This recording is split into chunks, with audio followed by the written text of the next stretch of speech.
Ah, the good old ghost friends.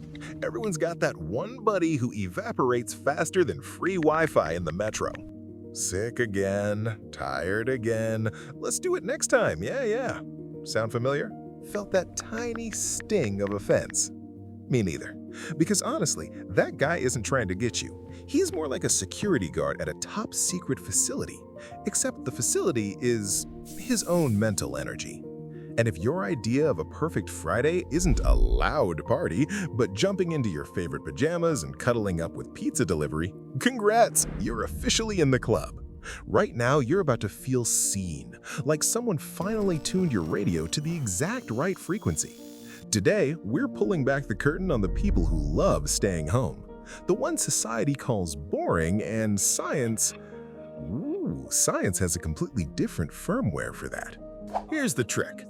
Extroverts are basically walking solar panels, only instead of sunlight, they need people. The more noise, movement, and pure chaotic energy around them, the faster their internal battery fills up.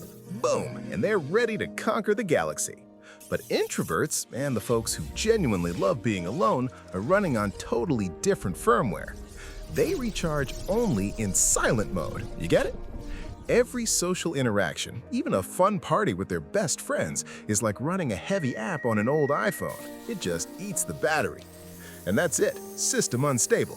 And at that point, home stops being just a box of concrete with IKEA furniture. Home is the only dock station that actually gives the right voltage. It's your personal fast charger. Without it, brain just shuts down. Psychologists call this the theory of optimal arousal. Picture it like this. Each of us has our own personal sensitivity dial. Some people, to really feel alive, need to crank the world up to max volume. Noise, crowds, movement, the whole festival-in-your-face package. And others, they're good on low settings. Just a little stimulation and boom, enough. And no, it's not laziness, it's not fear. It's literally the factory default of your nervous system. But it's not just about introversion. Home is about control. The kind you don't get anywhere else.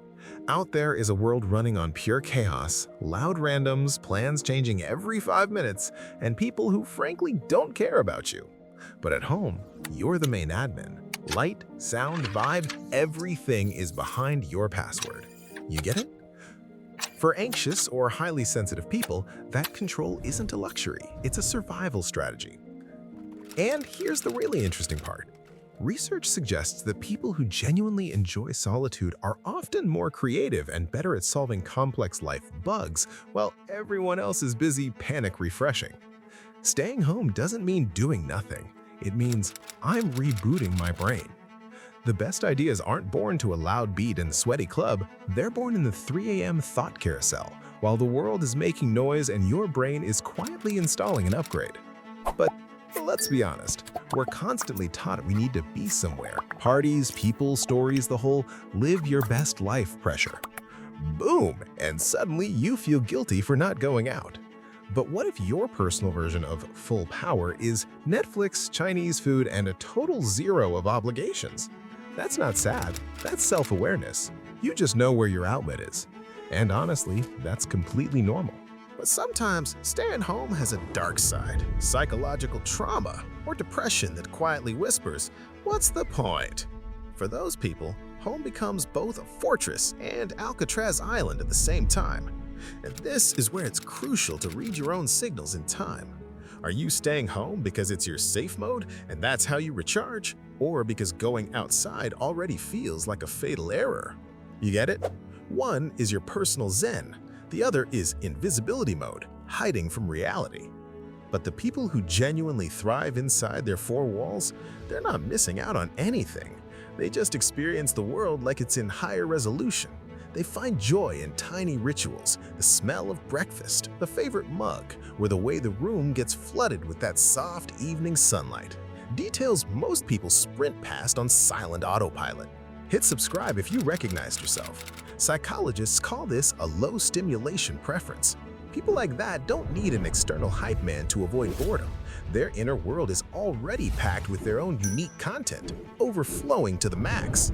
So if you're that weird one who says no to the party with zero guilt, who's genuinely happy on a solo Sunday, Who would rather do their cozy home ritual for the 10th time than go make memories just for pretty photos? Listen up, you're absolutely okay. You're not a bug in the system, you're not a conveyor belt mistake. You just tuned to a different frequency, a deeper one, not that white noise chaos. Real peace instead of this cheap show happening everywhere. Your internal processor is simply choosing quality over quantity.